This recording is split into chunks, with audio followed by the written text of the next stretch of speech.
This is NBC5 News at 10 on KOBI. Oregon Housing and Community Services announcing $20 million for affordable housing production in Oregon. Thank you for choosing NBC5 News at 10 on KOBI. I'm Jenna King. NBC5's Lauren Pareto went over to Pacific Wall Systems in Phoenix to talk to one of the owners about the housing need here in Southern Oregon. That's our top story tonight at 10. According to a press release from the Oregon State Legislature, this money is part of the Housing Bill 2001 passed by the legislature in 2023. The intention of this bill is to take immediate action in response to the housing crisis and to plan for future housing productions. Representative Pam Marsh says this grant funding is huge for Oregon. Well, I think it's a big win. We understand that we have to do something completely different in order to spur housing on the ground. And it's been clear that modular housing, that is factory-built housing elements, could be part of the story. OHCS awarded the funds in the forms of 4 $5 million grants, 2 of which have been designated for Southern Oregon.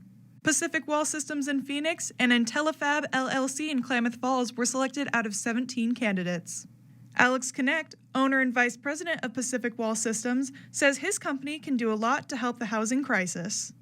There's definitely a need for this type of component manufacturing to where it speeds up the job site and lessens the cost. What little money is actually not a lot of money dispersed for this will go a long way with us. Though we couldn't get in touch with IntelliFab LLC, they have a statement on their website which reads in part, quote, IntelliFab has developed an automated factory to construct prefabricated and modular building components and buildings to both help address the declining availability of site-built tradespeople with pre-built solutions and to bring factory-level speed, efficiency, and quality to the construction industry.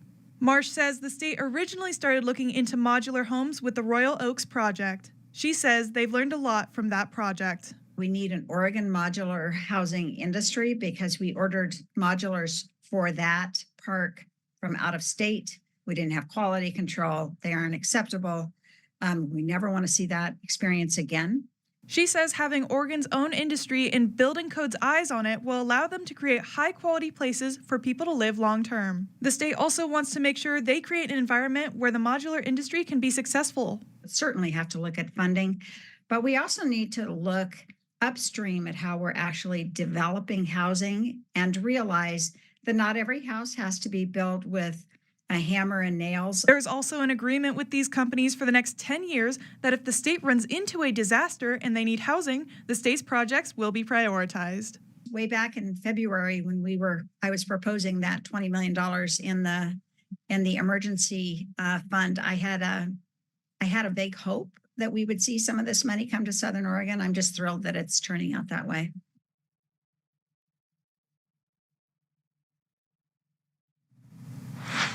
And some new leads are coming up in the day.